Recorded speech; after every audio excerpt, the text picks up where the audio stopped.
అధ్యక్ష, బీఆర్ఎస్ ప్రభుత్వం 6,71,757 కోట్ల రూపాయల అప్పు చేసిందని పదే పదే సభలో బయట కూడా చెప్తా ఉన్నారు. నిన్న బడ్జెట్ ప్రసంగంలో కూడా చెప్పారు. డిసెంబర్ 23 నాడు మీరు విడుదల చేసిన శ్వేతపత్రంలో 4 రకాల అప్పులను మీరు చూపించారు. అందులో 2 రకాల అప్పులేమో రాష్ట్ర ప్రభుత్వం చెల్లించాల్సినటువంటి అప్పులు, 2 రకాల అప్పులేమో రాష్ట్ర ప్రభుత్వం చెల్లించదు, రాష్ట్ర ప్రభుత్వం మీద భారం లేనటువంటి అప్పులు. అందులో అధ్యక్ష, గవర్నమెంటు హామీ లేనిది, ప్రభుత్వం చెల్లించనిది 59,414 కోట్లు. గవర్నమెంటు హామీ ఉండి ప్రభుత్వం చెల్లించవలసిన అవసరం లేనిది 95,462 కోట్లు. ఈ రెండు కలిపితే 1,54,876 కోట్లు. అంటే మీరు చెప్పిన 6,71,757లో ఈ 1,54,876 కోట్లు తీసేస్తే అది 5,16,881 కోట్లు. దీంట్లో మా ప్రభుత్వం ఏర్పడే నాటికే చేసినటువంటి అప్పులు మాకు వారసత్వంగా వచ్చింది 72,658 కోట్లు. దాన్ని కూడా తీసేసినప్పుడు 4,44,223 కోట్లు. ఈ 4,44,233 కోట్లలో వారసత్వంగా ఉమ్మడి ఆంధ్రప్రదేశ్ ప్రభుత్వం నుంచి వచ్చిన, అంటే ప్రభుత్వము హామీ ఇచ్చి ప్రభుత్వమే చెల్లించేటువంటి ఎస్పీవీకి సంబంధించిన 11,609 కోట్లు ఉన్నాయి. దాన్ని కూడా మనం తొలగించినట్టయితే 4,32,614 కోట్లు. మీరు శ్వేతపత్రంలో కూడా కొంచెం ఇంటెలిజెంట్గా పెట్టారు. అది ఏం పెట్టారంటే, మా ప్రభుత్వం దిగిపోయే నాటికి ఎంత ఉంటుందో పెడితే బాగుండు. వీళ్ళు ఏం పెట్టిండ్రు, ఎఫ్ఆర్బిఎం లోన్స్ 2023-24 BE, అంటే మేము డిసెంబర్లోనే మీ గవర్నమెంట్ వచ్చింది. డిసెంబర్, జనవరి, ఫిబ్రవరి, మార్చ్ 4 నెలల్లో తీసుకుపోయే అప్పును కూడా మా ఖాతాలు వేసిండ్రు. గ్రేట్. అయితే ఆ డబ్బు ఎంత అంటే 6,115 కోట్లు. ఈ 6,115 కూడా తీసేస్తే నెట్ మా 10 ఏళ్ల పాలనలో తెచ్చిన అప్పు 4,26,499 కోట్లు. వాస్తవం ఇదైతే ఒకవైపు 7,000 కోట్లు 7,000 కోట్లు అని చెప్పి ఒక 7 లక్షల కోట్లని దుష్ప్రచారం చేస్తూ ఉన్నారు. అయితే ఇక్కడ అధ్యక్ష, కొన్ని విషయాలు కూడా వారికి చాలా అనుభవం ఉంది, సభలో కూడా ఉన్నారు. నేను అక్కడ ఆర్థిక మంత్రిగా ఉన్నప్పుడు అనేక సందర్భాల్లో బట్టి విక్రమార్క గారు సిఎల్పి నాయకుడిగా మాట్లాడుతుండేవారు.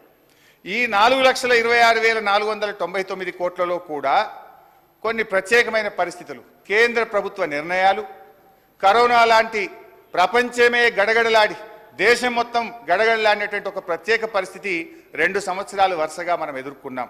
ఈ 4,26,499 కోట్లలో అధ్యక్ష, వాస్తవానికి ఏం జరిగింది, కేంద్ర ప్రభుత్వం 2 నిర్ణయాలు తీసుకున్నది.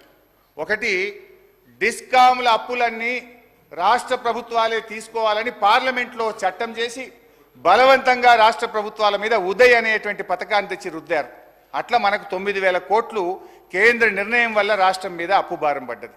2, 14వ ఆర్థిక సంఘం నుంచి రాష్ట్రానికి గ్రాంట్గా రావాల్సిన డబ్బు, దేశంలో డబ్బు లేదు, కొంత ఇబ్బంది ఉన్నది, గ్రాంట్కు బదులు మీరు అప్పు తెచ్చుకోండి అని ఓ 2,459 కోట్లకు ప్రత్యేకంగా కేంద్ర ప్రభుత్వం దేశం మొత్తం నిర్ణయం తీసుకున్నది. తెలంగాణ కోసం కూడా గ్రాంట్గా రావాల్సింది బడ్జెట్లో పెట్టుకున్నది, గ్రాంట్గా ఇవ్వకుండా అప్పు తెచ్చుకోమని కేంద్ర ప్రభుత్వం నిర్ణయం తీసుకుంటే అదొకటి మన మీద భారం పడ్డది.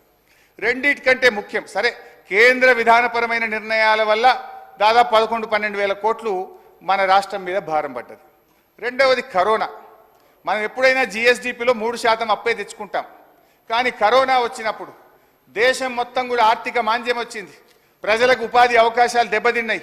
ఈ దేశ భవిష్యత్తును దృష్టిలో పెట్టుకొని, రాష్ట్రాల్లో ప్రజల భవిష్యత్తును దృష్టి పెట్టుకొని కేంద్ర ప్రభుత్వం ఏం చేసిందంటే 2 సంవత్సరాలు వరుసగా అదనపు ఎఫ్ఆర్బిఎం ఇచ్చి మీరు క్యాపిటల్ ఎక్స్పెండిచర్ చేయండి, ఖర్చు పెట్టండి, ఆర్థిక అభివృద్ధికి తోడ్పడుతుంది, డబ్బు చలామణిలో లేకపోతే ప్రజలకు ఇబ్బంది అవుతుందని 2020-21లో 1.75% అదనంగా జిఎస్డిపి అప్పు తెచ్చుకోవాలని 17,558 కోట్లు కరోనా మొదటి సంవత్సరంలో తేవాల్సి వచ్చింది. కరోనా రెండవ సంవత్సరంలో 1% 10,784 కోట్లు తేవాల్సి వచ్చింది.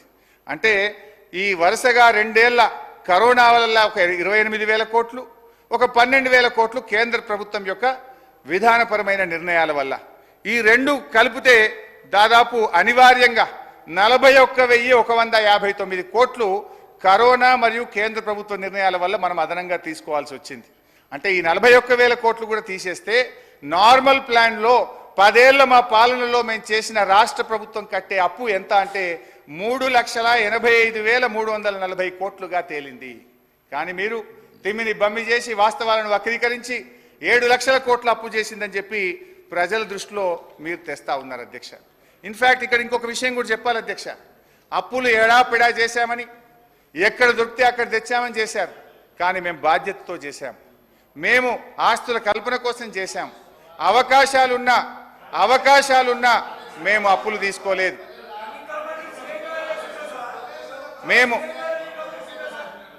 మేము సార్ వద్దు, మీరు ఆగండి. నేను బాధ్యతతో చెప్తున్నాను అధ్యక్ష. కేంద్ర ప్రభుత్వము మీరు విద్యుత్ సంస్కరణలు చేయండి, 5 ఏళ్ల పాటు ఏటా 0.5% FRBM అదనంగా ఇస్తామన్నారు. అంటే 30,000 కోట్లు తెచ్చుకునే అవకాశం ఉంది. మన పక్కన కాంగ్రెస్ అధికారంలో ఉన్న కర్ణాటకలో విద్యుత్ సంస్కరణ అమలు చేశారు, ఆంధ్రప్రదేశ్లో చేశారు. దేశంలో అనేక